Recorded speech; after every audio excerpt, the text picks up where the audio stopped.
now next step, I want to do PhD. Oh, now you managed to publish 1 or 2 Q1 paper during your master. That's a big thing.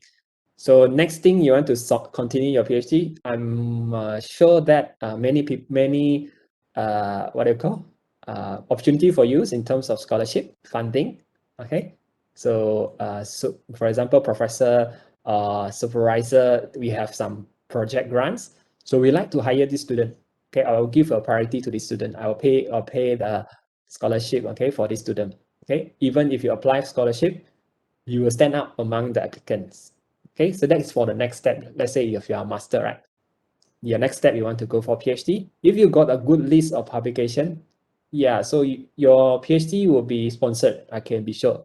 Okay, there'll be a professor, there will be a supervisor who are willing to sponsor you to do your PhD. Okay, and then there'll be some funding body or what body who are willing to give you the scholarship. So if you have a good track record. And incentives is the one I talked about just now. Let's say if you publish, then UTM can give you some awards. Okay.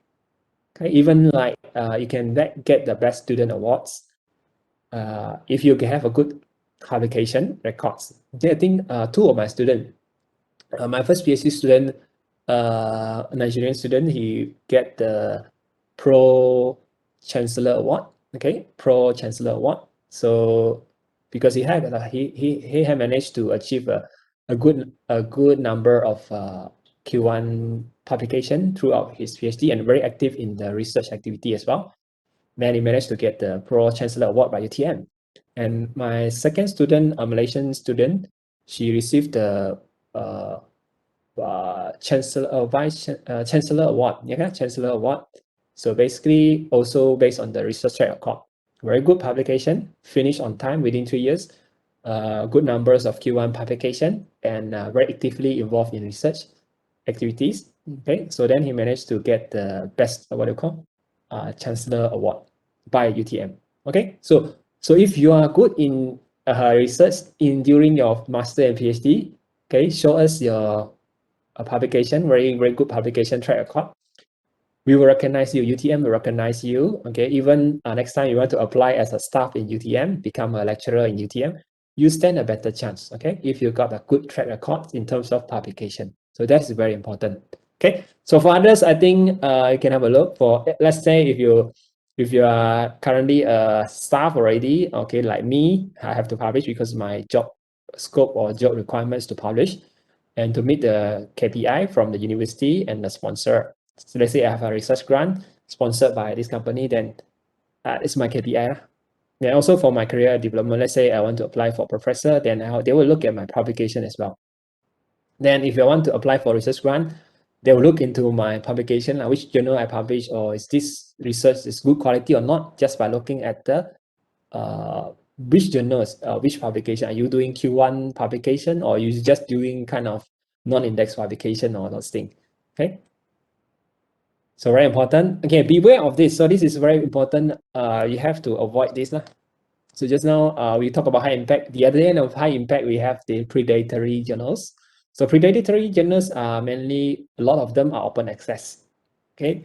And then normally they will ask you to pay money, okay, to publish a paper. Okay, number one. And then there'll be no kind of stringent peer review process. Okay, when you send the paper, they just check or format. Okay, correct, according to our format, then they publish your paper. They don't comment on your technical work. They don't provide what do you call feedback, how your work is good doing. Are you doing the correct work, correct methodology? They don't comment. They just comment on the editor, what do you call the format. Okay, this one you have changed the font size. This one you have to make 2 column. This figure make it bigger. Okay, just like this. No technical comment. Okay, because there's no peer review on in the specific area. Okay, all right. So the process, a lot of things they are more like a profit driven. So they want to make money. Okay, they create this journal so with the aims to collect the fees. That's it. And then they publish your journals in the web. They provide so how to identify the predatory journals, false and misleading imperfect information. They claim, okay, we are Q1 in ABC ABC database. So if you don't know, let's say if you are not aware of who is the indexing body, you don't know what is Web of Science, right? Who is Web of Science, and then what is JCR? Then you, oh, this one is Q1, but then you refer there's some other database. It's not the one we refer to. So they claim to have a Q1 also. They claim then editorial boards, and you can see they are not among the expert. Then indexing database. So far we have Web of Science. We have also the Scopus, right? We have Node 2, right? So they have other indexing. Okay, they can say I also don't know. There's a lot of other names which I never seen before. So those are the database. Okay. Then so those database are not kind of recognized, and then yeah, so quite dodgy. Deviation for best editorial and publication practice. So no peer review process. Okay, copyright transfer. So normally if you go open access, they will use the open access license. You need to fill out the licensing, but they normally would not ask you to do copyright transfer if it's open access. But some predatory or counterfeit journals, they ask you to do that. Okay, and then transparency also, you don't know actually how's the process when you send in again, how is the process the paper will be reviewed. It's not specified in the website, journal website, it's not clear. And then they'll charge you money processing charge. Okay, sometime will change. Sometime today you see 200, 1 month later become 300, then after that become 100. Okay, then editorial board also, the editor don't know who. Okay, then sometimes I also always receive, for example, me myself, the paper ask me, okay, you're invited to submit the paper in this journal. We are top journal, whatever, and so and so. They always ask you to, what do you call, aggressively invite you to submit to their journals. Okay. So if you look at the case, if the journal is top journal, for example, the one I showed you in IEEE, normally they will not invite because so many people want to submit to these top journals. So they already have people, what do you call, researcher queuing to submit to this journal. Normally they don't do a lot of like email invitation, so they just have a website. So if you see those journal, they every week they send you the invitation. Okay, this dear so and so, we are the top journal in this area. We open, then okay, you just pay for how many dollar, then you get a paper published. A lot of things like that. So that's a predatory. So you have to avoid. So because you will lose your money, okay, and then your work will not be recognized. So that's very bad. You pay money and then you don't get the good thing, right? All right, so to summarize, so how to produce good publication? Of course, you have to have a balance between the research quality. Okay, so this is a very, very interesting quote. So bad quality research will not produce high quality papers. That's true. I agree to that. So if your research is not done properly, don't expect you can go through the peer review process. So people will just criticize you. That's just what do you call, reject a paper immediately. Okay, if the quality is not there in terms of your research. On the other hand, if you've done a good job in running your experiment, doing your research, excellent research, it will not guarantee you to publish in high quality papers, because that also depends on your writing skill. Okay, important. So you have to have good quality of research, conduct good quality research, high quality research, and also have to have a good writing skill. With these two combined, then that will be the gateway to the high quality papers. Okay, if you do good research but you cannot write, right? You write a lot of grammar errors, okay, the sentence not clear and everything. So don't think you can go through the review process as well. Okay, so that is the truth of it. So formula, you have high quality research plus high quality writing. Then you have more chances of getting accepted as a high quality in a high quality journal paper. Okay, so that is the formula. So okay, this is quite interesting. Then so this is the other way around. Let's say okay, you always talk about good. What's bad? So bad means that you don't have a good review, literature, plagiarize, we always avoid this. Okay, and so on, ambiguity, okay, grammar, okay. So grammar mistake is something that is like the appearance, okay. Before we judge the technical content, if I read the sentence, then I also cannot understand what you want to say, then I'll definitely say this is low quality work. As a reviewer, okay, I'm a reviewer for the journal. So when I see paper like this, I'll say low quality. Then I will not go and check further the technical. So I can just have an impression that this paper has a low quality because even the basic like grammar, spelling, everything not checked. So the quality control of this paper is very bad. Okay, so that's something that we should avoid. Okay, so if you want to go, so some tips, basically there are some reference here. You can go have a look. So let's stop for a break now for Q&A. Okay, thank you very much, Doctor, for the first session. I think there are a few questions from the participants. May I know why some journals are listed in the Web of Science website, but not listed in JCR website? That's the first question. Okay, so JCR is mainly only consists of the index paper with impact factor. Okay, so it's the paper with impact factor. Okay, and then it will include in the JCR. So some paper are in Web of Science, but they don't have impact factor.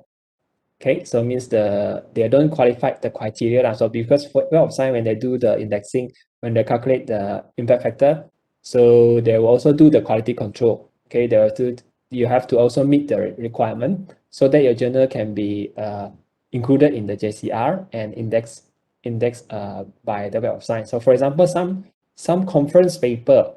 So conference paper is not a journal, right? Conference paper is just a proceeding. So they are indexed by Web of Science. So, but you know, conference paper is not a journal, so they don't have impact factor. But they could be indexed by Web of Science. Okay, thank you, Doctor. The next question. Although some authors publish their paper in high impact journals, but their citations are still very low. May I know why? Okay, so so depends on how popular is your paper, how popular the topic you are working on. Okay, so let's say currently the hot topic is this topic, and let's say 5G, okay, 5G or 6G. Okay, so popular, then if you manage to publish in this area, then more researchers are actually working in this field, then people will cite your paper. Okay, so in other words, so it's not, so I would like to highlight that the citation, okay, citation is not always a good measure in terms of the quality of the paper, right? So it's just a measure of the popularity of the paper. Okay, so you get the difference, right? The quality, of course, if you manage to publish in high impact journals, means that you meet the quality.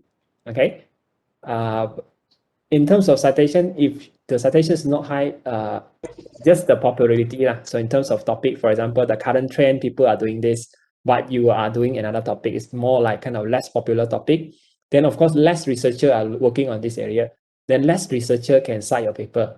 So as a natural consequence, the citation will be low because not many people are working. Maybe only 2 or 3 other researchers out there are working similar field. So then only these 2 or 3 people will cite your papers, then that's number of citation you'll get. Unless you go to other area, let's say this area very popular, or there are 100 or 200 researchers are actively working in this area. So once you publish in this topic, then yeah, the many researcher there will try to cite your paper because they're also doing in this same similar area. They want to compare their work with your work. So that's why they also cite your paper.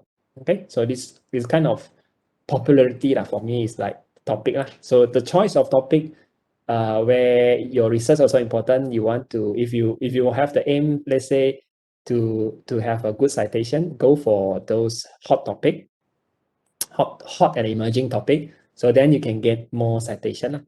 Right. So also another issue, like, so for example, some topic they are already very well established and then become old topic already, but of course you still make a contribution improving it improving research contribution, then producing some research novel contribution. But then since the topic is kind of established, people already know about it, people has less interest. So it's again come back to the popularity.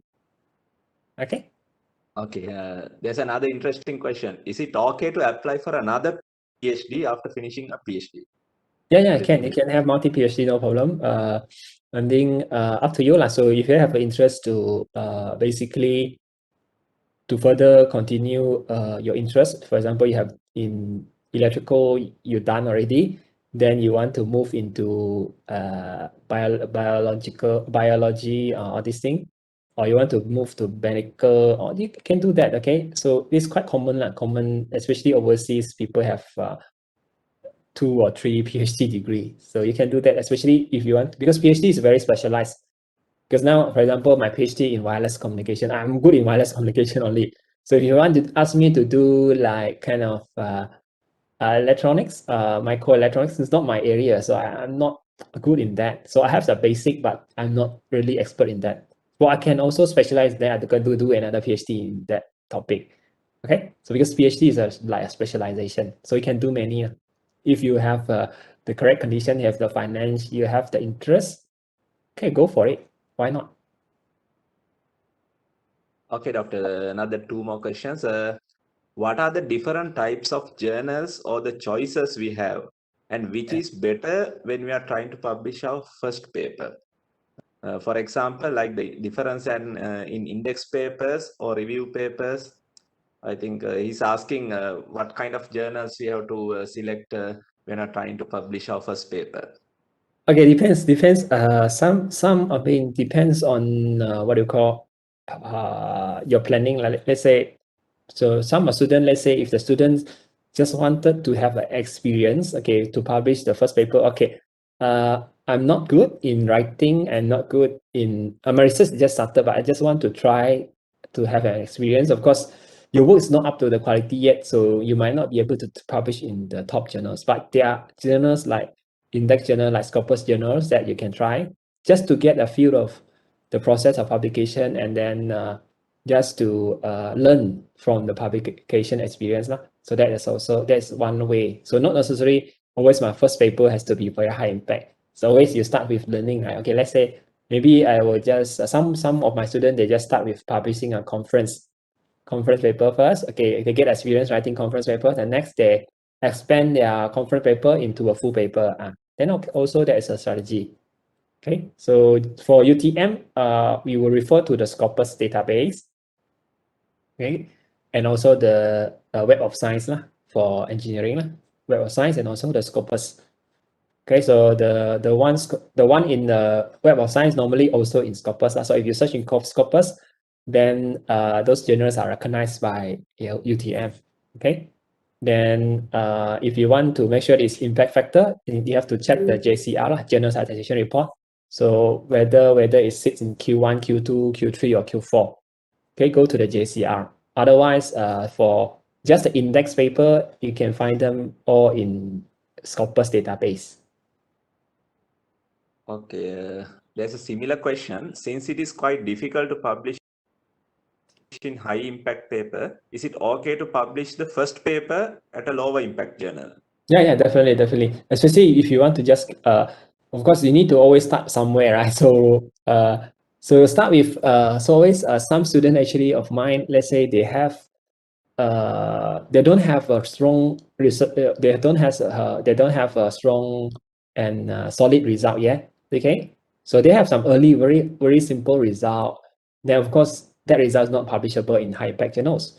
But then I want to train the student to write in a journal style. Then I ask them to go for low impact journals, Q4, Q3, or non-man, or even the non-impact factor, like just an index by Scopus, but no impact factor. I can ask them to do that as well, because that give them a learning process, right? To publish in journals. Okay, so always you can start from there. So not necessarily always you start with high impact. For my case, yes, I start with high impact. Of course, if you look at the history, I actually submit the conference paper first as my first.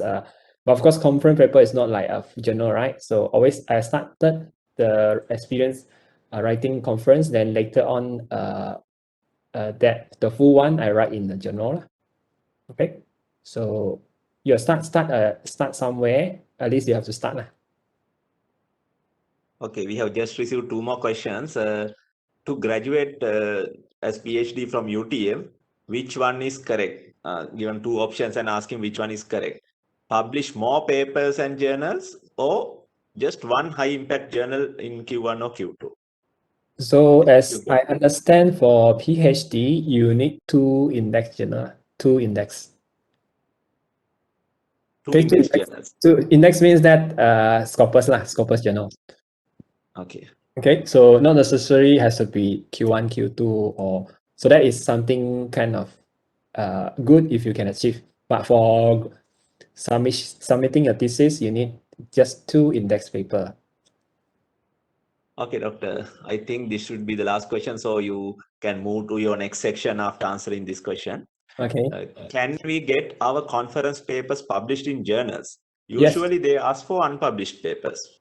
Okay, so normally they nowadays quite popular where conferences they have say they're able to publish your conference paper in a journal. So that is possible. Okay, so there are two types. One type of conference basically they don't, in terms of the proceeding, right? Normally your conference proceeding, there will be just directly published in the journals. So that could happen, especially for index journal. So just the original 100% content of your conference paper, instead of publish in the proceeding, they publish in the journal. Okay, so that is something that we see happening nowadays.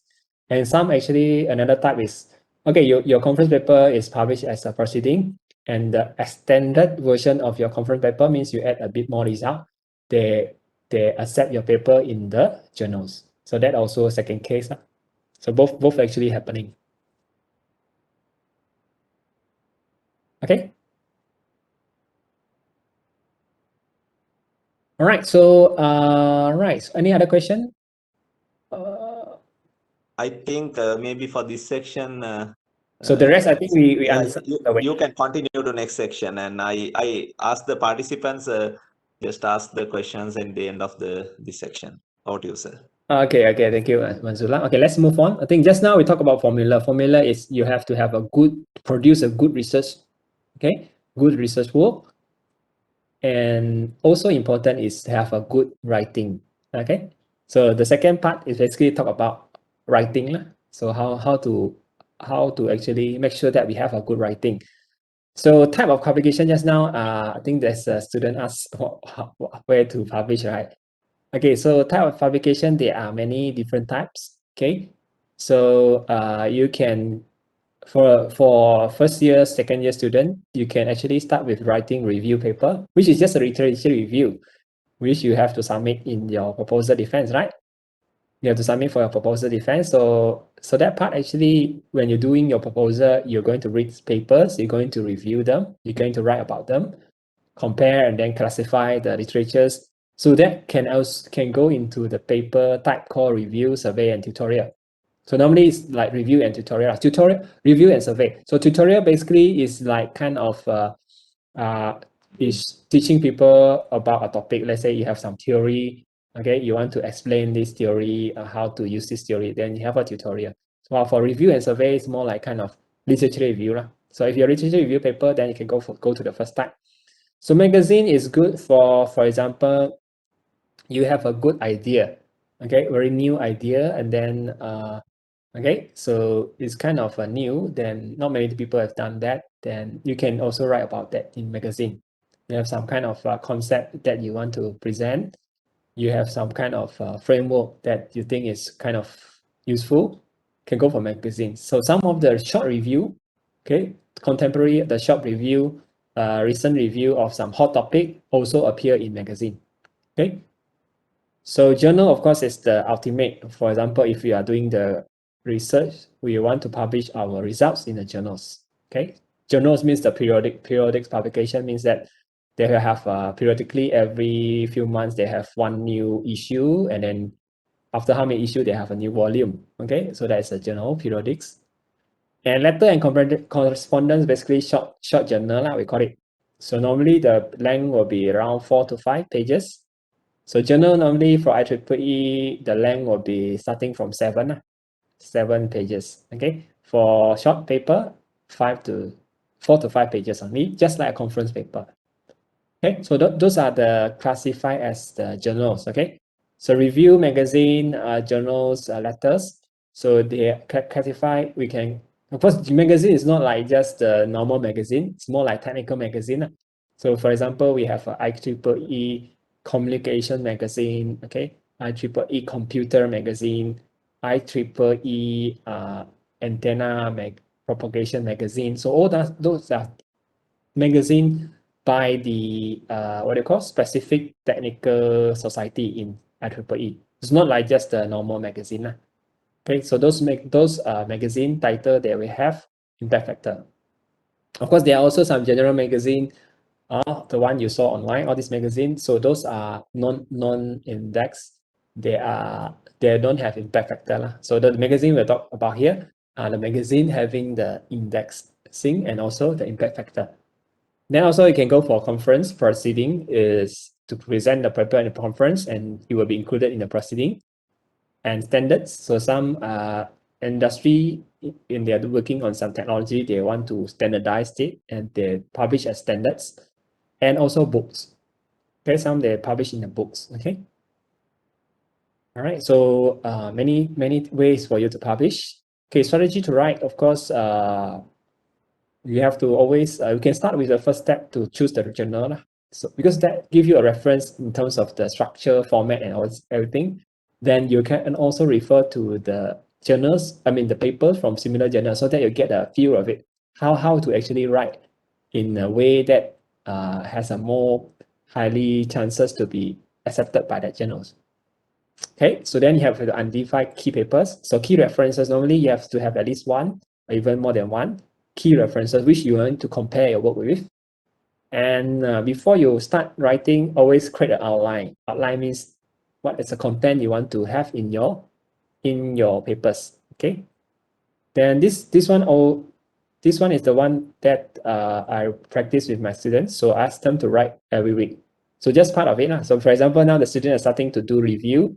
Every week they need to submit just a weekly review report just to summarize what they have read. Okay.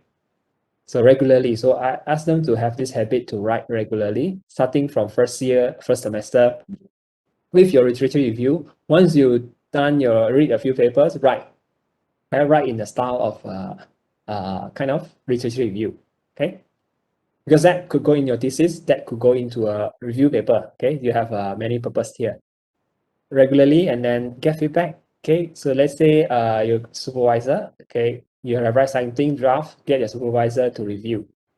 Okay, and collaborate with prominent researchers. So this is an important key as well, especially if let's say if you are doing something which is pretty new, okay, and then it's not directly the kind of expertise areas of your supervisor.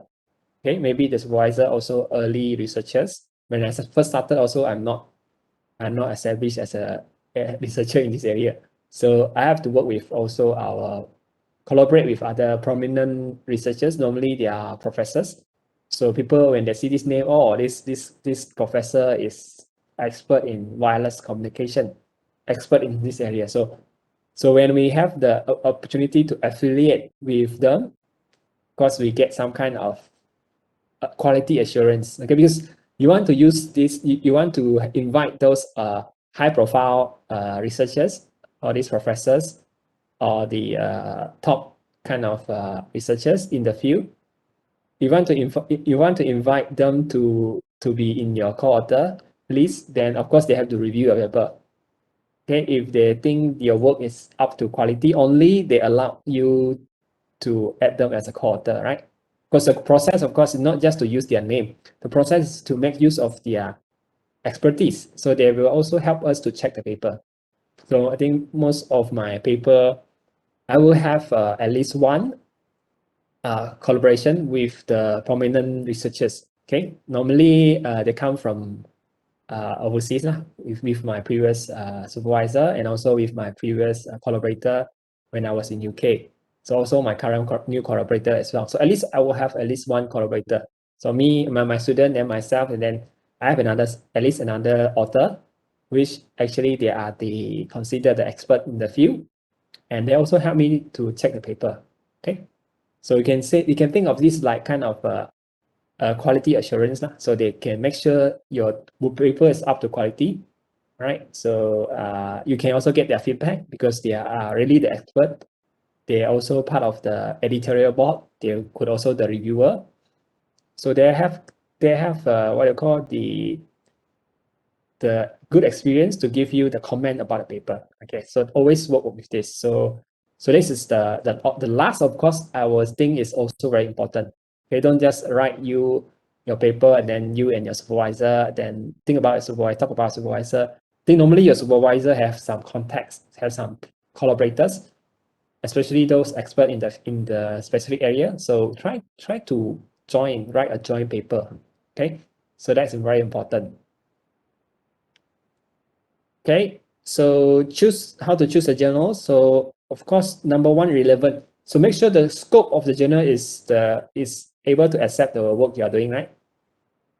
So let's say I'm doing wireless, but I'm sending my work to journals on what do you call electronics. So it's not really kind of electronics, but more wireless. So the scope might have some issue. The editor can reject a paper if the scope is not correct. Okay, number one, scope. Number two, quality. Okay, so we check the quality of journal. Normally, you can refer to JCR, Journal Citation Report, to check the ranking, and refer to the indexing. Okay, indexing, and then reach means that in terms of the popularity of the journals. Reach, if you can have higher citation from this journal, then you have better reach. So reach also deal with either this journal is actually subscription based or is it open access. So now a lot of journals, top journals, they are also open access. So you can extend your reach. So means that people, if they don't have a subscription, they also can read your paper because your paper is available for free. Everyone, you can search using the Google or any other platform, they can read your paper. So that's also improving the reach. And the impact, of course, talking about the impact factor. Impact factor, of course, is just a tools that we measure. Of course, other impact, maybe you can measure in terms of the breakthrough or, okay, maybe at the end of the day, this leads to a Nobel Prize. So that could be part of the impact. But of course, for us student, I think impact we can refer as an impact factor. Structure of journal, okay, then you can have a look. So normally we have this kind of structure, always title, extract, keywords. So if you go to the specific journals, normally they will have some guidelines for you. What should you include in your journals? Okay, so normally it will be this intro, then methodology, result discussion, and conclusion. So appendix depends. Appendix, let's say you have some results which are quite what do you call? The role of the result, the content basically supportive. Okay, so it means that you want to support the things here, but it's not really your the main contribution, but it's a supporting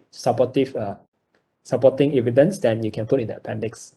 Okay, let's say some figure that is helpful, but it's not really kind of directly critical for your work, but it's helpful for explanation purpose, you can put in appendix.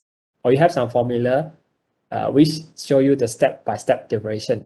But the final formula you just put in the main body, and then the step-by-step derivation, if you want, you can put in the appendix. Okay, title. Okay, just quickly go through this. Title, of course, has to be able to cover the scope of the work that you are doing. So you have to include those keywords. So important is so you include the keywords. Okay, and then describe the content with the key is use at least less than 15 words. Okay, you should avoid title which is too long. Titles too long, then it's kind of hard to read again, and then people don't know what is the main thing in your paper. Because the first thing when we read the paper as a reviewer, we read the title first. Oh, yeah, what's this now? Okay, oh, this is on this human what do you call demand management. Okay. So if you look at the example, expert-based approach for electrical demand management versus a better approach of managing environment energy sustainability via a study of different methods of electric load forecasting.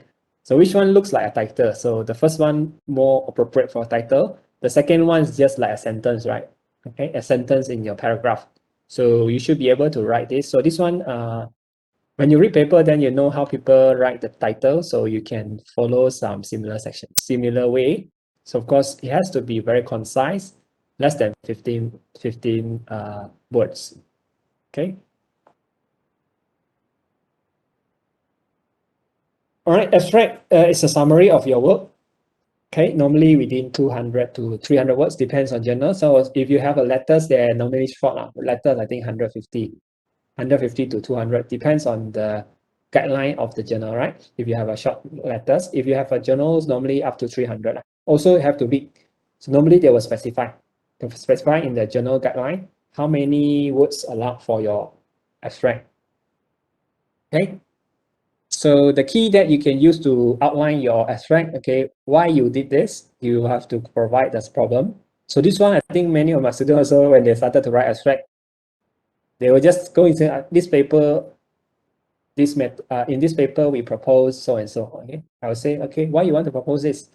What is the problem you're solving? So you should always start with the research problem or the research gap that you are addressing, so that you can motivate the purpose of the paper. Okay, the student also always they're very happy with their research work. Okay, in this paper, we propose. We always start with this. We propose this. Okay, but I will ask them, okay, why you want to propose this? What the problem you're solving? Okay, always important to start with the problem to motivate, because that's important. Then only talk about your proposed method and summarize your key findings. Okay.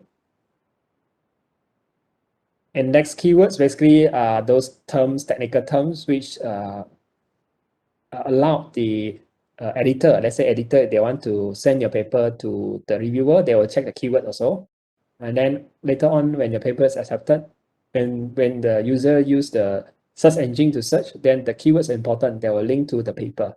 So the choice of appropriate keywords are important. Intro, so intro normally will follow this inverted pyramid scenario. Basically, the inverted scenario basically telling us about the we will start with something general to talk about the background. Then after that, we will go into a review. Then review, we can review a number of paper. Then later on, we focus on the key paper. What's the issue on the key paper? Then we identify the problem, and then we talk about the proposed solution and summarize the result. And also, it's good, for example, in a full paper, to talk about how the paper is organized. So in section 2, we talk about the system model. In section 3, we talk about it's in section 3, the experiment result, measurement result is presented, something like that. So give an overview of the structure of the paper. Okay. Methodology is the one depends on the work you are doing. Okay. Have to explain it clearly. Okay, could contain the system model or proposed solution. So it depends on the work you are doing. Let's say you're doing your simulation, talk about simulation model. If you are doing the experimental measurement, talk about your measurement setup. Okay, experimental setup. You can use a figure and also what you call tables in order to present your methodology. Flowchart as well. Depends on what kind of works you're doing, right?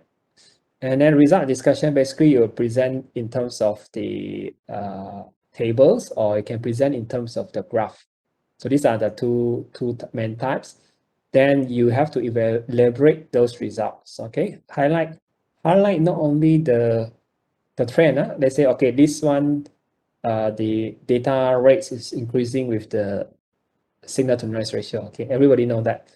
So highlight why is that? So the increase is due to the use of beamforming algorithm, which produce a gain of this much. Okay, so you have to provide interpretation of the result as well, because not just to visually describe the trend. Okay, the the data rate increase productively.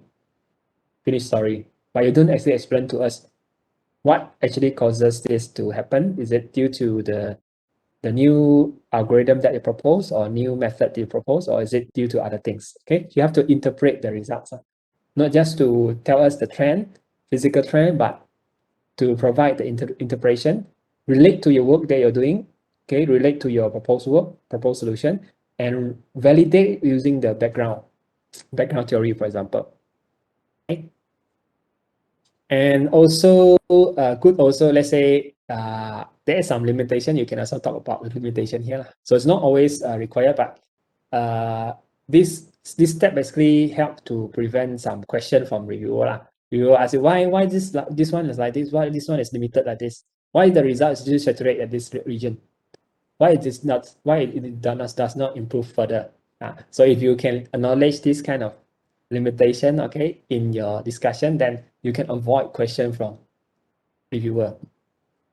Okay, conclusion. Okay, conclusion is something similar like abstract, but in terms of the grammar, normally we use a past, what do you call the present participle tense. So we use like the research has achieved. So this research has proposed. So we use the tense that the grammar to show that the work has been done. So the grammar is a bit different from your abstract. Abstract normally use a present tense, and here we use the what do you call present perfect tense. Okay, to show that we have already done the thing. Okay, so those key points, basically the point could be similar like your abstract, but the way of writing is the other way around. Okay, just to show that you have already completed the research. Okay, references important. So for now, the format depends on journal. Some they use numbering system, some they use author year system. And this is important. You can see I'll highlight here in the different size revise. So don't expect your paper like first draft, you write the paper is ready to go for submission. Always revise. So some student, when my student, they write paper, even the first paper they write, you can go round like revision for 10 rounds, okay? Could go like this until the paper is good to submit, okay? So always revise, okay? Make sure that everything is okay, especially if you are new to writing paper, always ask your supervisor to check. So if otherwise, you can ask the co-author to check as well. If there's other co-author, let's say they are postdoc also together co-authoring your work, or there is another professor also, then ask them to check your work. Okay, always check first before you send. So you don't want to send something which is not ready. You don't want to send something which got a lot of error, because that will give a bad impression about the quality of the paper. Okay, so these are a few things that is being you can check how to do the revision. So normally, the only thing to get the good revision is to ask another person to read it. So normally the student will write the draft, then I have to edit a lot. So through the process only, then the student can learn how to write the journals in the journal forms. Okay. All right. So proofread is very important. Okay. Proofread normally it can be done by your supervisor. Okay. It can also be done by external proofreader. So let's say later on when the paper is almost ready, you have done all the technical correction, then you still want to make sure that English is excellent, is good to read, then you can go for proofreading. So it depends. So I think mostly your supervisor can help you to do this, proofreading. So any question for this second part? Yes, sir. We have got a few questions, but may not be exactly related to this section. Some were asked quite Okay. some times ago. All right. What is your opinion when people say that to be published in high impact factor journals, the paper must include mathematical equations and it should look good? So Did you okay. get the question? So for a top paper, so depends. So depends on actually the type of work you are doing. If your work is doing more like kind of modeling, okay, simulation. So you might need to have some kind of equation model and so on. If your work, let's say, is more like purely experimental, okay, then it's more like a lot of measurements, then you normally talk about more a lot of the measurement setup and so on. But you could have some simple equation, but you might not need to have very, very advanced mathematical derivation and so on. So it depends, actually, it depends. So depends on the type of work you're doing, depends on the tools you're doing. Let's say if you're doing a lot of numerical analysis, then you might want to use some statistical tools. Then you have to have some equation, okay, to show the analysis, right, of the work. So if your work is, on the other hand, is more like kind of designing some hardware, okay, designing some fabricate some hardware, okay, design some custom design, then your results mainly just measurement based, then you show the measurement result. Okay, you could have some simple equation, but might not be always necessary for, depends on actually the topic you're doing. Okay, so if you're doing more like all this simulation modeling, then equation I think is something that's should be there. If it's more like measurement based, experiment involve you to get data from measurement. You could involve some equation, but that's more like in terms of analysis. You try to calculate, for example, the statistical mean value, standard deviation, all these things. Very simple equation. Okay, thank you, Doctor. Is it the way we calculate JIF is same with the high impact factor for author? You mean the H index? JIF, the general impact factor, the way we calculate the general impact factor is same with high impact factor for author. That's the question. I don't know. Oh, okay, I think it refer to the H index. H index basically like it calculates how many of citation you have received for this author. So it's more like author based. The H index is the metrics for the author. So how popular the work from this author is being cited, divide by the number of what do you call? It's not divided by number. It's actually there's a metrics a bit different. Let's say if my, let's say my current H index is 15. So what does it mean by 15? So I have 15 papers which have at least 15 citation each. Okay. So let's say if your impact factor is 5, so I have 5 paper with at least 5 citation. Okay. So so that actually defines on how popular the works from this author is being cited. Okay. So it could be the case where we have a lot of paper, we publish 100 paper. So most of our paper maybe less than 15 citations. So then my let's say the H index will just limited to 15. Let's say the most, like only 15 of the paper have a 15 citation, then you have the 15 H index. So if you want to achieve 20, so you make sure that at least 20 papers have to have at least 20 citation. Then you will have the H index of 20. Okay. Next one, how do you motivate your student after their paper rejected so many times? Okay, so always when the student, of course, when their paper got rejected, some student will get demotivated. Always the case. Then I just tell them that is part of the process lah. So we have to kind of normally tell them, so I send this just to get a comment. Okay, we want to get a comment to improve our paper. Let's say if it's not accepted, then at least we get a good comment.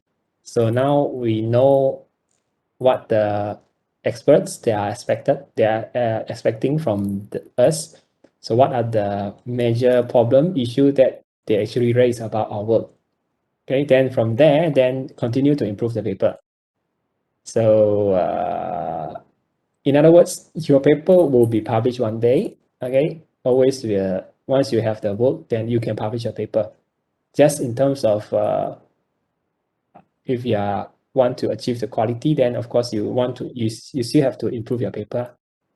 Okay, so always I tell my student when they send their first paper, okay, treat it like getting comment. So getting the comment from the reviewer. Okay, because we want to have some feedback from the expert. How good our proposed work, right? So always get the free comments through the first submission or the early paper submission. If rejected, no problem, because I will share my experience with them. I told you just now, right, early of the day, my first paper was not the first. My first published paper was not the first paper I wrote. Okay, the first paper I wrote was rejected in the first place when I first submitted, but then second submission to another journal is being accepted. Right? It's just a kind of matter of whether the paper is ready or not. Okay. Then you have so many journals. Just now I can show you Web of Science. There are 20 over 1,000 titles, and it depends on area. So each of area you can have 100 over 100 to hundreds journal titles for you to try. So try lah. Okay, normally the strategy depends on the work. Then we will have to match the quality of the work and the quality of the journal. Let's say the student produce very good quality work, novel work. Always I will ask them to try the Q1. Okay. If the student works is more like incremental, okay, a bit of improvement but not so significant, okay, never mind, I'll try a lower rank journals. Okay. Okay. What points must be provided in the paper in order to be evaluated as acceptable for publication in Q1 or Q2? So novelty.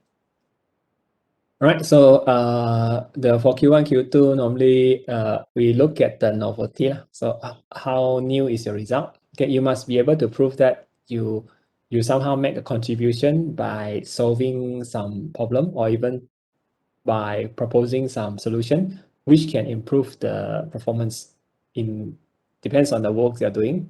You must be able to prove that. You must be technical sound, and then the contribution is something that we judge. So it has to be something which is novel and not just kind of incremental. Okay, it's not too difficult. Okay, so make sure when you identify your research problem, make sure that the problem is still valid and then worth solving. So once you solve this problem, then you could have some reference value. Then the reviewer could actually accept your paper. Okay, doctor. There's another important question. If the paper was published in year 2019 Scoopers Index Journal, and then the journal coverage in Scoopers is discontinued from 2020 onwards, will it be acceptable for UTM graduation guideline? Yeah. Should be okay. I think should be okay. I think normally, like if you publish this year, right? This year, let's say 2021. So we refer to the one from 2020 lah, 20 up to the year of your publication. So next year, let's say if the journal is dropped from the database, we still consider lah, because in the previous year when you submit the paper, it's still indexed. So we just consider the year of your publication lah.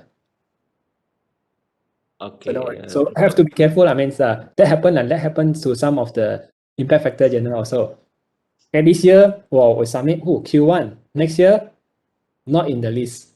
How? So suddenly you're from Q1, then not even Scopus on the sub, and then the next day and the next year, then they release a new one, not even Scopus. So that could be an issue as well, right? Okay, So doctor. normally it will happen to those journals which is not reputable lah. So they do a lot of self-citation. For example, they cite their own journals paper, and then when the indexing body detect these kind of practices, then they will suspend the kind of index lah, at least for 1 year or two, and then after that they'll come back. Okay. The next question, you have mentioned that it's very critical to collaborate with prominent researchers in the field. So what is the best method to do that? Please advise. Best method to collaborate. So always work with someone at least through your supervisor lah. So at least now you're a student, right? So you might not have a good contact. Okay. So always through your supervisor, then they normally have good networks of collaborator. So always go from there. So you can ask your supervisor, can we invite? So you can see your previous your supervisor paper, let's say from your previous publication from the supervisor who actually normally co-author with him or with her. Then you can actually ask, okay, if you can invite this to my co-author, and then yeah, so everything go through your supervisor lah. Or otherwise you can also nominate, okay, propose to a supervisor. Our problem is if you want to find a collaborator, they must know you lah. If let's say you suddenly out of the blue, then the collaborator don't know you, right? You write an email, I want to co-author with you, then normally they will not entertain you lah normally. Okay, unless you are introduced, let's say, okay, then the supervisor introduce you, or even maybe you have another colleague, okay, they introduce you, okay, then it's okay. So that at least, or the other way around, then you go to conferences, let's say you attend conference, then you met this professor, or you thought, okay, I'm working on this area and so on, so you discuss with this professor, that was, oh, very interesting work, okay, good, let's work together. Okay, then you can invite this professor lah. So that could be this round. So at least you need to know them lah. They need to know you lah, or your supervisor. Okay, for the collaborator. All right. Okay. Probably the last question for this session. How can we know that the journal would accept a review paper? And is there any maximum number of pages and citations for the review article? Okay, so in the journal guideline page, normally they will specify whether they will accept review paper or not. Okay, so they will specify in the journal scope. Okay, either they just accept technical work, novel technical work, or they also accept the review or survey. So they will normally specify in the scope of journals in the journal page. And then the page length also they will specify. Right, so some journals like the one I showed you just now, very focused, just they do survey on it, like survey communication, survey tutorial. So those kind of journal, they don't have limitation in terms of pages. So as many pages you like. Again, depends on the how popular is the topic, how many papers are there. So make sure that you have enough page count, enough citation to cover all the existing work. All right. So later on, I think in the last part, we'll talk about some tips about writing review. Okay. Okay, thank you, Doctor. I think we can move to the next section, and I would like to suggest to complete your slides and have a one Q&A session at the end, just considering the time restrictions. Okay, sure. Yeah, so I think you have completed 2 sections, so the next 3 and 4 you Next can 3 and 4 I will combine. yeah, combine, and then we can move to the Q&A. We have time up to 1 o'clock if the presenters, the participants would like to be there. So okay, we'll move to the next. Okay. All right, so next part basically is happening. What's the step once you have your draft ready? Okay, check, already revised many times, and then ready to submission. So what's the things that you need to do after that? So of course, always choose the right journals, okay, in terms of scope, in terms of quality of journals. So you can start before writing, and then you can ask the supervisor recommendation as well if you are not sure. And proofreading, make sure it's done to minimize the error. And follow the submissions procedure. Normally the journal, they have author guidelines. Okay, they have a template for you. You download the template. Okay, they have a page count, how many number of pages you allow. Okay, and write a cover letter. Okay, so journals basically they encourage you to write a cover letter, basically to summarize your work, and then some journals they allow you to also nominate the reviewer. So you can nominate, okay, I want to nominate this to be my reviewer. So some journal they allow that. Okay, but for new submission, normally it's optional. New submission normally is like the first time you submit, then up to you if you want to write a letter to the editor just to recap what is the main contribution of paper, okay, what is about paper and so on. You know, maybe you can nominate the reviewer. But if you, let's say, if you're doing the revision, so after you get a comment, you want to resubmit, So you must include a cover letter. Okay. All right. Optional for new submission, but a must for revised submission. Revise means that after they give you a comment, you want to do correction. After correction, you want to tell them what have you corrected in your new submission. So cover letter in that case is very important. Okay. Then post submission. Okay, this one is very important. I think that time I mentioned to you my first paper was took like almost 1 year, right? So I actually forgot to do this. So I just do my research and continue to do my research. I forgot to do this part. So regularly check the progress in the submission website. So normally they will show you the status. Now the paper is with the editor. Now the paper has been assigned to reviewer. Now the reviewer is reviewing the paper. Now the reviewer has submitted a comment to editor. Then and so on. So all the process then is actually now being tracked in the website. Okay. So let's say if compared to the period, let's say the journal say 45 days, you should receive your response. Okay, there's a target for the transaction. Okay, after 45 days, no update. I have to please contact the editor. Email them. Okay, just ask, okay, dear editor, I have submitted this since 2 months ago, but I have checked the website and then there's no update about the review status. Appreciate your help to have a look. Something like that, just to remind the editor. Editor could sometimes overlook, especially they are handling many papers. So this thing is the one that I missed for the first paper. That's why it took 1 year. So for my second paper, I know already. Then it's very fast. Okay. So normally when you submit, then they will have a reviewer proof. Normally you have some watermark there so that the reviewer cannot actually copy your work, right? Then you can see the numbering there. They will provide some numbers. Okay. So this is called the submission proof. Then review process normally so this is typical for IEEE. So you go to editor-in-chief. Editor-in-chief will assign it to associate editor. Associate editor will invite the reviewer to review. So it depends on reviewer. Sometimes reviewer accept, sometimes reviewer decline. Then after that, after the reviewer accept, the reviewer will review. So normally they're given 30 days to review in 1 month. Then after the review, they send the comment to the associate editor. Associate editor will gather the comments and then make a decision. Decision either to accept or reject, okay, in a simplest form. Some they'll do they don't accept that they invite for revisions. Okay, they say your paper is not ready recommended for publication at this form. In this form, then I'll invite you to do either a major revision or we do a minor revision.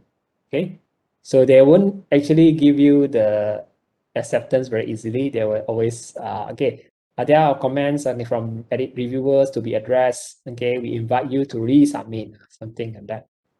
Some paper they will just say we will not consider a resubmission, so we just reject you straight away. So that could happen also. Some journals they don't allow resubmission. Okay, then they will reject. Then you try with another journal. So that's basically the case. So who are the reviewers? Reviewers are all these lecturers, professors, and the researchers, and also students. Okay, so if you don't know, reviewers, some of them are students. Senior student, of course, like PhD, they are in their second year, third years. They have published a paper before. There could be also a reviewer. So that's a mix between we call it the expert reviewer. So normally they are very busy. Their comment is very more expert comment, but they don't have much time to read your paper line by line. You also have a novice reviewer, means we call it the new reviewer, young reviewer, early researcher. So they give you a lot of comment one, A to Z. Even the typo, they also tell you. Okay, even the equation, everything they check. Okay, because they are new, they have a lot of time to check. So you get this kind of combination, expert comment and a novice reviewer, so which are among the student as well, PhD student. So editors and reviewers are looking for a few criteria. First, they check the scope, whether it's okay or not within the journal scope. Then they check the level, whether you achieve a certain technical level. Okay. then they check whether you have original contribution. Okay, then they'll check your methodology and so on. Okay, so why editors reject paper? So the editor can reject a paper if you don't comply to the author guidelines. Let's say they say maximum allowed pages is 7, you send in 8 pages. Immediately, the editor, when they saw this, reject you right away. So no need to go to review process because you don't comply with the author guidelines. Okay, then the reviewer can also reject a paper if say it's out of scope. Okay, so let's say if you're doing medical, biomedical, then you submit to wireless communication, but your work is not on wireless, then out of scope, then we will reject, the editor will reject your paper out straight away without going to the review process, or even the level is not complying. So your level is not kind of, the technical level is not enough to justify for publication, they can reject without going to the review. There could other reason also scientific flaw, the mathematics interpreted system model equations, there are some wrong equation there. Okay, also reason poor English, and then work which has previously published.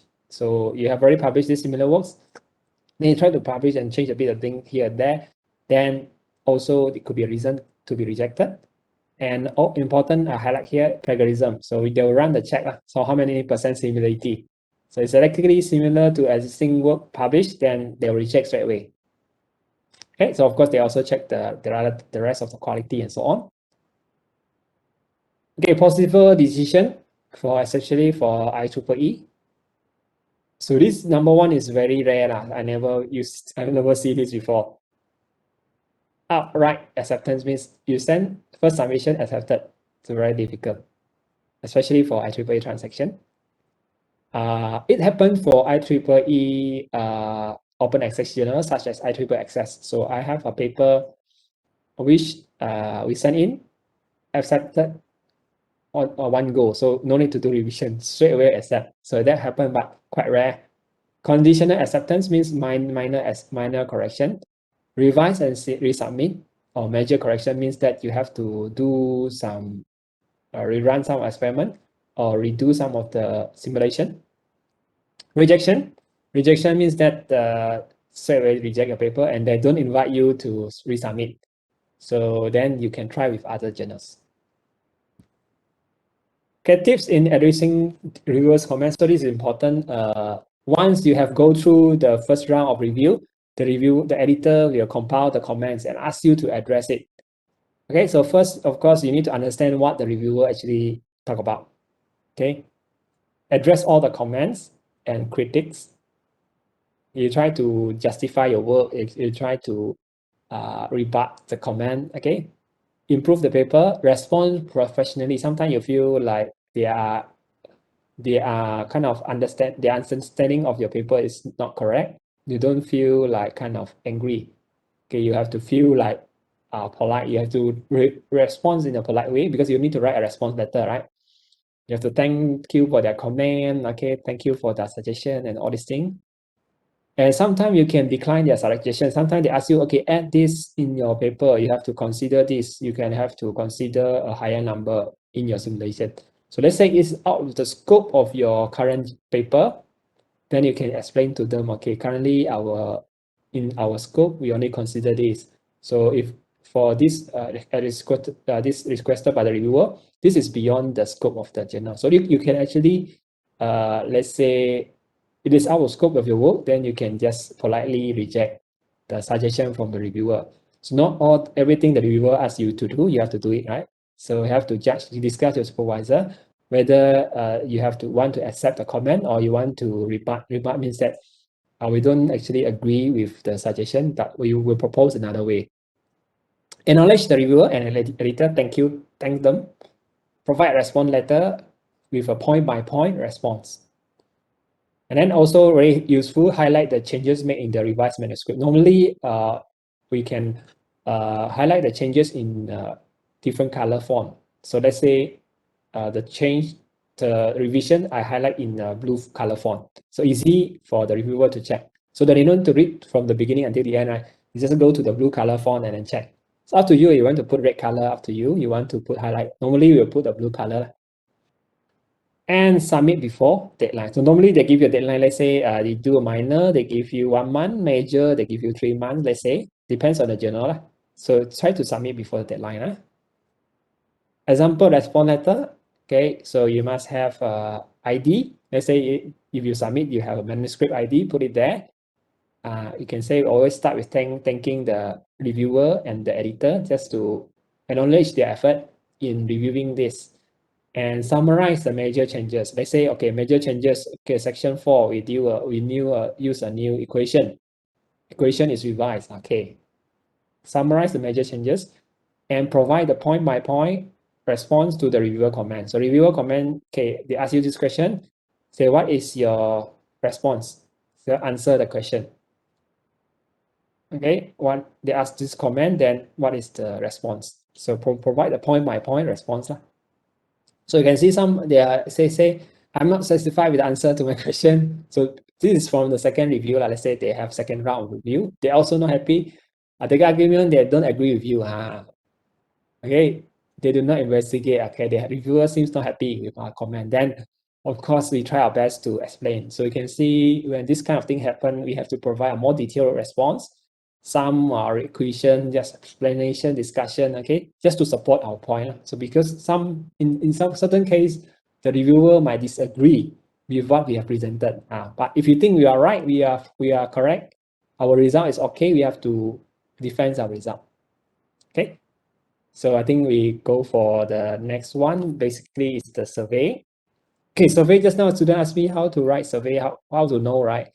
So basically, there will be specified in the scope. Okay, you have a review, survey, and tutorial. So in the scope of journal, normally they will specify. Then objective of survey, if you know, they want to know the development of the field and what is the ongoing issue and what will be the future prospect of a certain topic. All right. So in that case, to start with the review paper, you need to identify the key researchers for this area. Normally, they will have a number of papers connected together. Suitability for publication. So, of course, the content has to be useful, timely. The topic has to be something hot topic, something emerging topic, right? Okay, which they have some reference value. People try to involve in this area, in the research in this area, then that's a good topic to go in your review. Let's say the topic is already very well established. Many people have written the survey paper before on this topic. There's no value for you to publish a review. Okay. Technical correctness, basically everything you judge, you comment about paper must be technically correct. Content, let's say if you're talking about tutorial, so you try to provide a guideline, a guide or explanation about some theory, okay, some specialization in different area. So you can use this. Okay, so survey must have a comprehensive and generous references. So comprehensive means you have to cover all the paper published within that specific topic you are looking at. All the paper, you cannot discriminate this paper. I don't like this author. I don't want to include them in my review. Cannot. You have to include everything, good or bad, everything include if it's related. How to start? Of course, you have to identify a survey worthy or review worthy topic. So normally we check if there's any paper similar review on this topic or not. If no, then means that you still have the chance. Define a scope. Okay, collect your literatures, classify them, and analyze them. Provide some comments. So what is the good things about this paper? What is the shortcoming of this paper? Develop the outline. So before you start the writing outline first, develop the, let's say, taxonomy tables and figures. Okay, if you have, because that kind of tables and figures help you to classify, right? And then you start writing. Then provide linkages between the section, and then the last, of course, the least is to revise and proofread. So this is some kind of body outline of the survey paper. So okay, so all just a literature review material, right? It's not kind of, there's no simulation that you need to do from this. Okay, no new result you need to produce, just based on the result, existing result, publish, then you review them. Okay, then tips, use figures and tables liberally. So you can use those graphical tools to present your literatures, okay, put in tables. You can, if you have some kind of architecture, okay, compare them in terms of figure. Okay, comprehensive citation, okay, cite all the paper involved, okay, in this topic. Summarize, compare, and comment. So student can do a lot of time is summarize, but compare they might not be able to do, okay, and even comment. So this, especially new student, they can just summarize, but they can't really. So this is some skill that you need, how to compare the literatures, compare the work, and comment, even criticize, okay. The write-up have to be concise, and then organization has to be focused on readability. You can provide sectioning, section, subsectioning, so that the people can jump to topics. So let's say I'm only interested in this topic, I can go to this section or subsection. Then towards the end of the paper, normally we have open issues. So we identify what is open issues, ongoing research problem, which is still worth investigation. So if you are new researchers, you want to know what is the future work, right? What is the ongoing research problem that can be is still open, but it's still worth to be investigated, then you list out in the review paper. And then also highlight the trends and future application to conclude the paper. So this is some example of the paper we have published before. All right, so survey paper. So you can see we compare different methods using figure, draw a figure, compare different architecture, different block diagram, okay, and then provide a generalized figure to visualize the idea. Okay, so these are the 3 survey paper. And then use a diagram. Let's say you can classify, right? Use a tree diagram, right? To classify the work. Okay, classify them. And use table. So let's say you have a lot of literatures. If let's say you want to compare the same category of works, put them in tables. Okay, and then put a remarks. Okay, what is this? Do they provide improved performance, or what is the shortcoming? Okay, classify the work. So different way of classify the works. Okay, you can highlight the issue as well. Okay, let's say this is the topic. Okay, what's the issues? Okay, and this is another way. So depends on the work lah. So depends on what you can classify it accordingly, according to the methods. Okay, according to the KPI, performance metrics, and what do you call? Group them accordingly. You can provide a table of notation. Let's say if your review involve showing some equation, then you provide this notation table. Okay, and then the review form, this is sample reviewer. Let's say they want to judge your paper, they will have this kind of reviewer form. They will ask what is the significant content, is it good for tutorial or survey, original? Okay, so ask all these questions, you can have a look.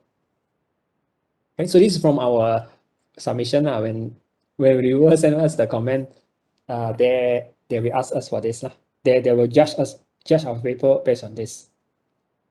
Right? Then also sometimes when we send in review paper, the reviewer has some comment, they ask us to do revision. We have to do the response letter as well, as usual. Okay, so that part basically similar format, just like a full paper, technical paper. Okay, so last part, tools and resources. You go to the JCR to check the input factor. So click on this for the hyperlink. So currently this is accessed only in UTM networks. So if you want, you can do VPN. And resources that you can do, basically IEEE have compiled resources to guide you into the submission process. So you can have a look from here, from this link.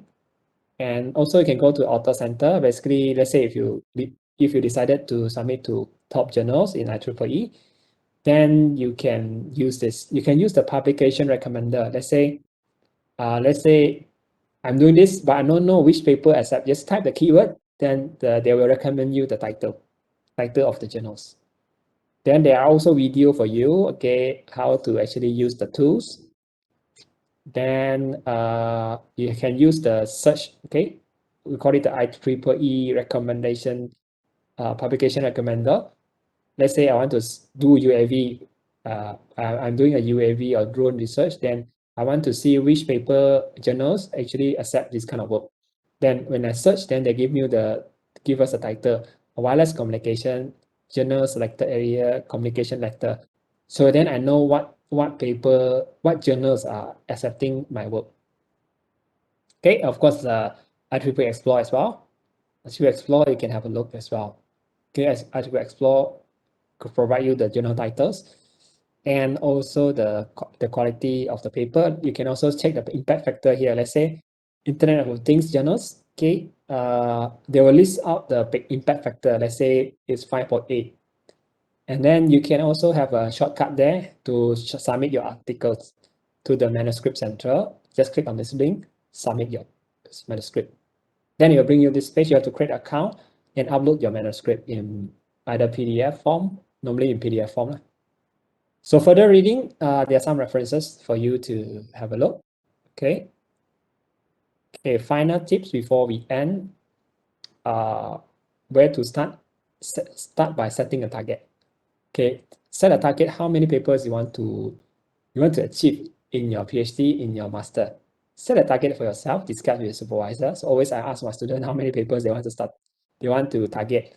All right, so at the beginning, so we discuss, we agree with our KPI. So of course, this is target. Targets means that is the best outcome we want to achieve, right? So sometimes students will achieve below the target, it's fine. Sometimes, of course, when we have this kind of tools, then students are more motivated. They know what to do. They know their aims, right? Then eventually, some students, if they follow these kind of things, then they manage to motivate themselves. They manage to publish more than the target. So that happens. And then start writing now. Write regularly, weekly. Okay, write it. Make it a habit to write. And important also to collaborate. Don't just do your own work, right? So don't always think that your work is the best, okay? So you need to see comments from other people. So what people think about your work. So because sometimes we are so kind of happy with our own works, then we don't even know what's happening outside there, right? So always collaborate and get comments from other experts and the professors. Okay, so those comments are very useful to improve the quality of our research and our papers. Make use of constructive criticism, especially through review process. Okay, let's say the paper you submit, you got rejected. Don't just throw the review comment. Don't just review or ignore the reviewer comment. The comments come for a reason, right? So study the comment. So if your comment is valid, do something to improve to address the comment. Let's say that if we will say, okay, or currently the simulation model is not realistic, only capture what I call a small number of users. The author should consider a more realistic model, having a larger number of active users. Okay, then you think about, okay, discuss about, okay, this point, how can we improve this point by addressing the comment there? So if it's really a valid comment in the scope, in line with the scope of your work, adopt those comments, and then I can be sure that it will make your paper better. So just now I mentioned to you one of my paper, IEEE Access paper. How come this paper can be accepted right away without any revision? Because previously we actually submitted the paper to another journal. Then another journal, then they reject our paper. Then they provide comment. So after that, we revise the paper according to the comment. But since the journal already rejected our paper, they don't allow us to resubmit. So we revise the paper according to the comment and we resubmit to another journals. And then now the paper quality is good. It's better than the first version. So when we send to another journals, then immediately got it accepted without any correction needed. Okay, so that could happen. So that's why I asked you to make use of constructive criticism. Okay, so of course, criticism sometimes reviewer might misunderstood your work. So you have to tell yourself, you have to remind yourself, am I clear in my writing? If your writing is not clear, reviewer easily can misunderstood what you want to present there. So maybe they misunderstood your method, misunderstood your result. actually your result is actually very promising, but the way you discuss it, it seems like a very minor improvement. Then that's something that for you to reflect based on the comment. Okay, right. I think that's all for the part 3, part 4. Let's open for the last round of question. Okay, thank you very much, Doctor, for your nice presentation. And there are three, four questions.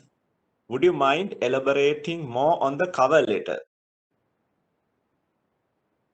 Cover letter, okay. So cover letter, normally you address it to the editor. Okay, let's say if it depends on whether it's a new submission or revision. Let's say it's a new submission. So normally you'll start by introducing your work. So in this work, it's kind of like abstract lah, but you try to highlight the contribution. So in this work, we investigate this, and this. Then we develop a new solution or new methods and manage to prove that it's actually contributed to improvement in this kind of case. And then we propose a novel method and so on, just to highlight, summarize the work. So that is for new submission. And then for resubmission, for revision, then basically to highlight that, okay, we have addressed the reviewer's comment and editor's comment. And then we make changes here. Overall, it's like this. Detail, please refer to the point-by-point response letter. Okay. So normally, sometimes the cover letter also refer to the response letter in the revision. Okay, just you start with the addressing. Okay, we thank the reviewer comment. Okay, and the editor comment. Then number 2, we have made overall changes in by section. Section 1, we change this. Section 2, then go to point by point addressing the reviewer comment. So that is basically for the revision. For new submission, it's optional, up to you whether you want to provide. So that if you provide the cover letter, it will help the editor to assign a correct reviewer for your paper. Sometimes they give a reviewer, but the reviewer is not working on this area. Might be some other area, so they might not be able to give a good comment. So if you provide a cover letter, then when the editor read it, then they know lah what you want to do. Okay. So other question?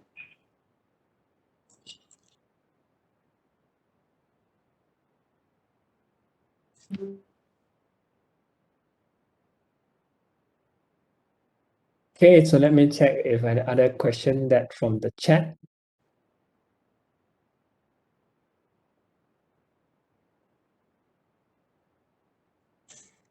Hello, Doctor, I can't hear you. Is there any connection issue? Hello. Okay, let me check. Hello. Is that clear? Yes, I can hear, but with a low volume.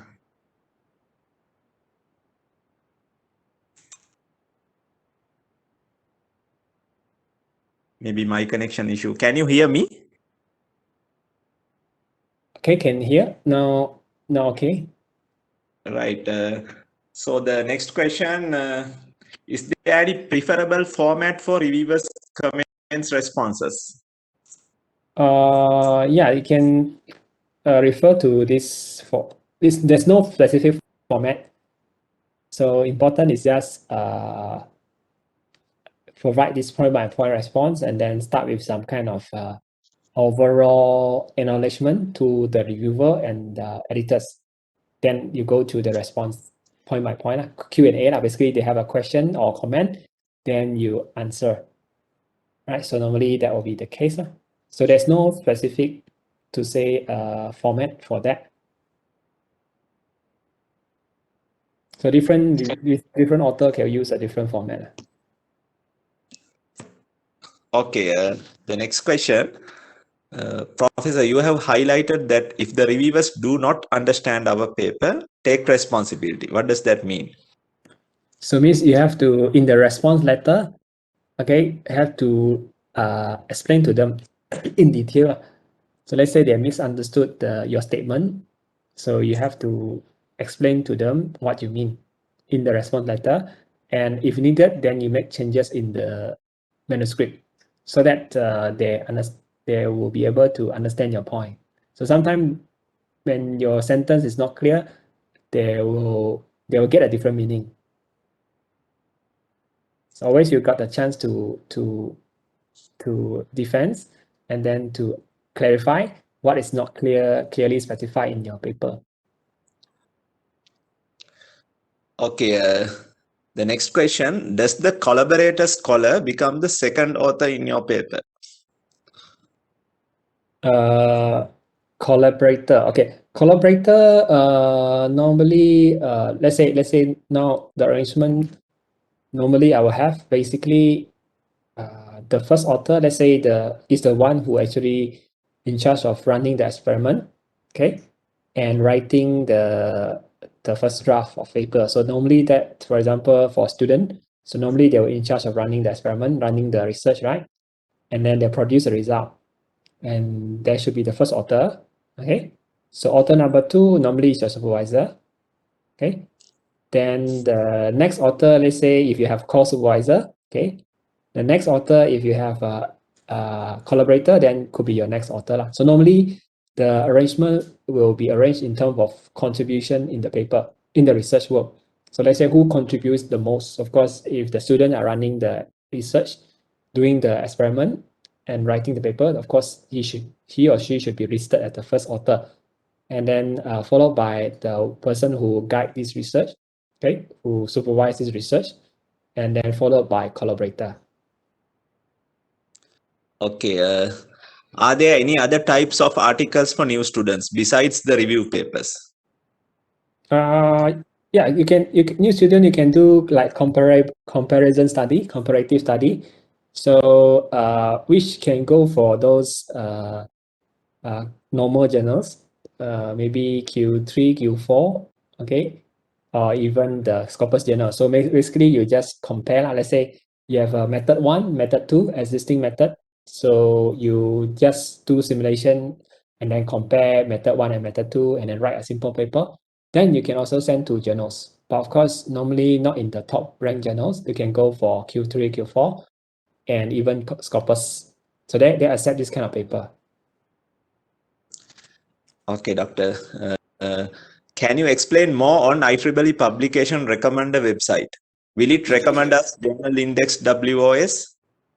Yeah, so all the IEEE kind of journals are actually indexed by Web of Science. So that's why you can see the impact factor there, right? For example, when I search this keyword, then they recommend me to go for this publication journals. Then you can see the impact factor. So the impact factor is refer to the JCR impact factor from the Journal Citation Report, right? So then they also tell you timeline, submission to publication time. So it means that when you submit, how long it takes to get the paper accepted.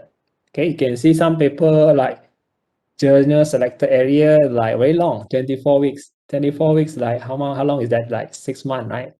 Like some journals like letters very quickly, within 7.3 weeks, within 2 weeks, within 2 months. So you can select based on the title. Let's say if you have many titles, journal titles, look at their time lah.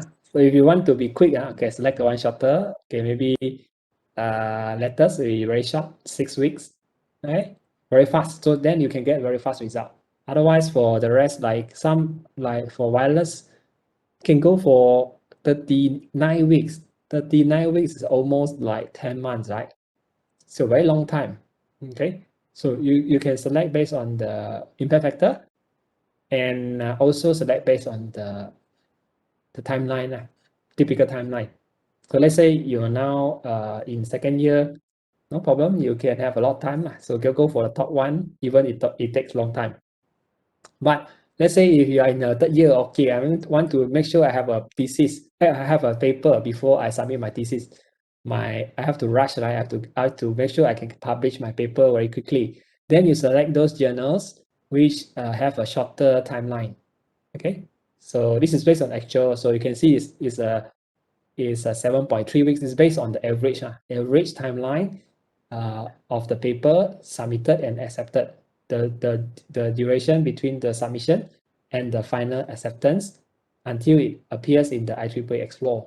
So you can know the time. Then once you have that, then choose accordingly according to your timeline. Let's say if you want publication accepted very quickly, go to those publication with very short timeline. So all of them, they are mostly in Q1, Q2. So don't worry, so they are good journals. So you can choose based on the time.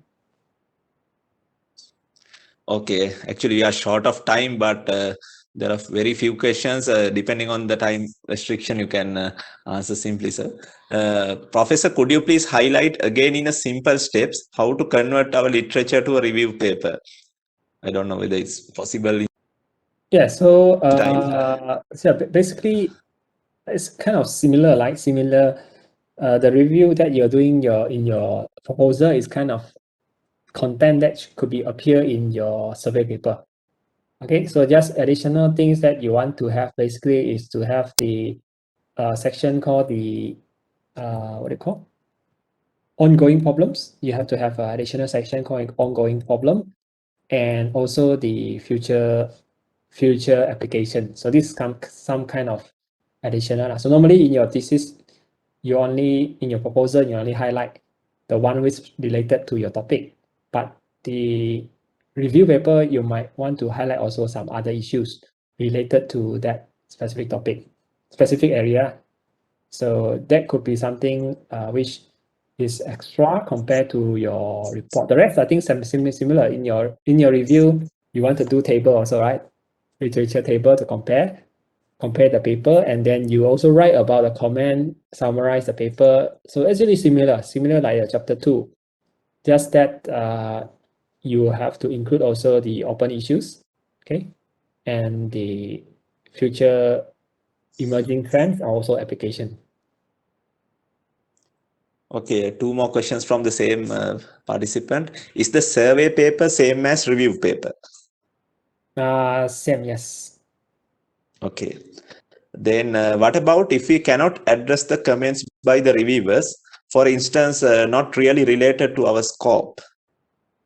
Yeah, you just tell the reviewer that your what is the scope of your paper, okay, scope of the paper, and then you address, you will say that you will include that as a future work. Okay, so say, okay, we accept your suggestion, but since this is beyond the scope of the thesis, we will consider this for our future work. Okay, next question. What are preprints like arxiv.org? Archive, okay. So for example, archive basically is the database. Let's say if you have submitted your paper, okay, but it's still in the review process, then you can actually upload the paper in the archive, okay, archive. So in that kind of case, it's kind of draft lah. So some researcher, they prefer to share their works very early. So even before the paper get published. Okay, because the publication process, just now you can see some top journal, they can take 6 months, 10 months, right, before the paper is finally published. So when the paper is published at that time, then the popularity, the topic might not be as hot as 6 months before. They want to make sure that the paper actually can be cited, okay, even though it haven't be kind of officially accepted, because the processing in the review, so they can put it there to share. Okay, so in other words, the paper in the archive is not the final paper.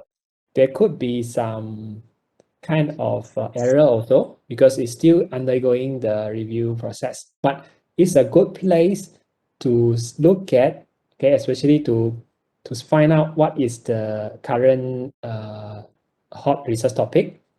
Okay, so the work, of course, very new because people just submitted to review to the journal. It's under review, so you already know what they are doing. So you can use that as your reference. But of course, subject to changes when they go through the review process.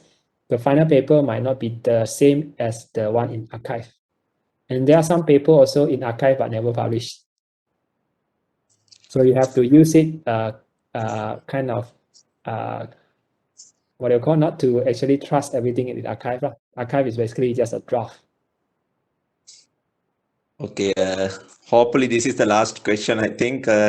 Professor, is it possible to submit a paper related to social science in IEEE? Social science, I think they have something like impact of kind of what they call technology. I think they have some journal titles, which are more like kind of I could say social science kind of aspect, but it's more like the impact of technology, okay, and then all this social impact of technology. So that they have some journal title on that also. You can have a look. Of course, social science, you have other journals which are better, I think, compared to IEEE. IEEE mainly focusing on engineering. Okay, thank you very much, Dr. Apparently, you have answered 25 questions as we counted. And Good. also, our committee have recorded all the answers you have provided, so we can share with the participants for the future reference. Okay. And thank you for sharing your slides also. So we will move to the end of the session. So I think the participants can see the feedback form link shared in the chat box, and also you can see the QR code on the screen. So you can either scan the QR code or click the link and provide your valuable feedback, because we are not giving a separate attendance form. This feedback will be considered as your attendance for your certificate as well as for the the ACAD merit, right? So I take this opportunity to thank all of you again on behalf of PGSS. First of all, I'd like to pay my sincere gratitude to our honorable speaker of the day, Associate Professor Dr. Bruce Leo Chien, for delivering a very valuable presentation and answering a variety of questions from the participants on publishing on high impact paper. So last time also you delivered the same topic, and we identified it was very valuable, and the feedback was very positive. So that's why we invited you this time also, and hope you will provide your contribution in the next years also. So thank you very much, Doctor, on behalf of the organizing committee and from all the present participants. I thank you very much again. And also thank all the participants for attending this session and asking questions and engaging in the workshop actively. So please don't forget to provide the feedback as I already mentioned. And before leaving the room, we have to take a group photograph. So please switch on your cameras for a while just to take a group photograph.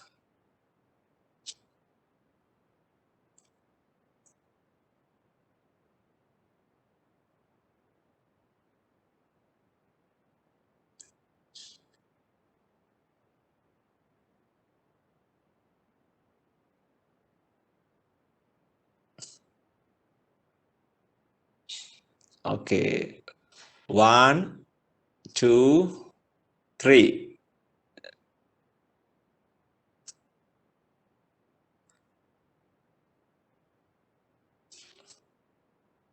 There are several pages, so we have to take several screenshots. There are some people who have not yet switched on the cameras. 1, 2, 3.